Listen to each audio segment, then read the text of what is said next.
Hi everybody, welcome to my channel. Today we're going to be planting everbearing strawberries. I purchased these 3 plants from Home Depot. You can see that they have already started bearing fruit. I did taste one the other day and they're really sweet.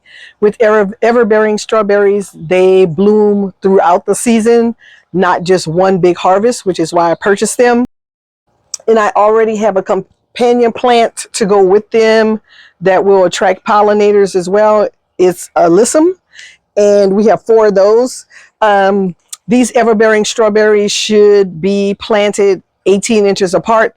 I'm going to plant them in my big wine barrel that I purchased off of Facebook Marketplace, half a wine barrel, and I'm just going to plant the alyssum around it, and hopefully we'll get a lot of pollinators to bring about more fruit for the season. Strawberries need at least 6 hours of full sun. So if you're going to plant your strawberries, make sure that you have enough sun so that they will not only grow foliage, but they will bear fruit as well. These are doing great so far. So let's get started. I'm going to dig holes. What you have to be careful of when you plant your strawberries is that you don't cover the crown. If you cover the crown, so you shouldn't plant them any deeper than this part of your plant, this part right here. So that's called the crown. That should not go lower than the current soil level or your plant will rot. So we're going to monitor our hole size. I'm going to put some biostarter in each of the holes, just a little mycorrhizal fungi to help the roots.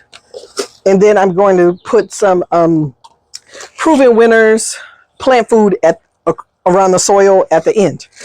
You can see my soil isn't going above this part of the plant, which is the crown. And I'm just going to set them in here, make sure my strawberries aren't buried.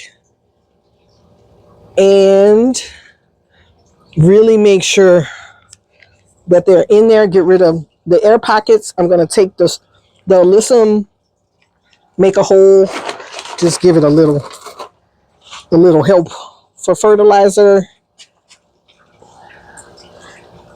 Stick that in there. Here's another alyssum, little biostarter. Put it in the hole. Press it in there.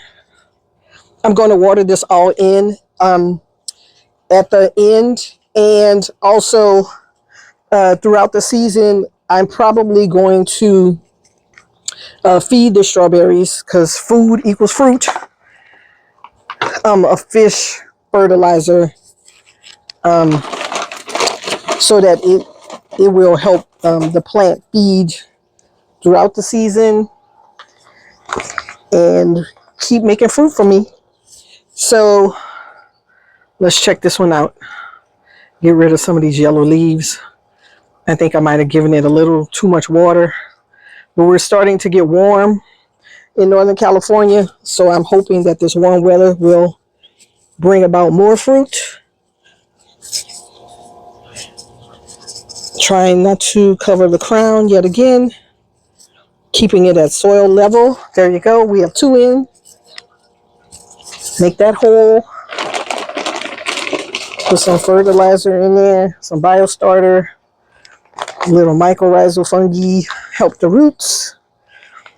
This is going fast, you guys. It doesn't take much to grow food in your garden, even if you don't have a lot of space. My garden is 14 by 13, and I can grow food. I can grow fruit. So think about it. Let me know in the comments if you're a small patio gardener as well, and if what you're growing in your garden. Let's see. One more. Alyssum. Get it in there. We're starting to get a lot of heat. Whew. In Northern California, we're going to be in the 90s this week. So hopefully that'll help with my fruit production. So there we go.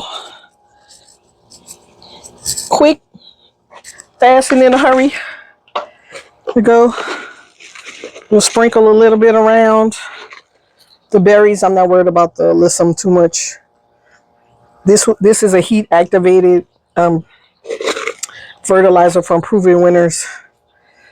So as you water and as your soil gets warmer, it'll activate, and we're just going to kind of scratch it in so that it goes down under the soil close to the plant. Watching the crown again. And these were only, to say they're really productive already, these plants were less than $6. We have our strawberries in. I will keep you guys updated. Thank you for joining me on the channel. Let me know if you're planting any fruit, any vegetables, any herbs. And I look forward to seeing you in the next spring garden video. Thank you guys.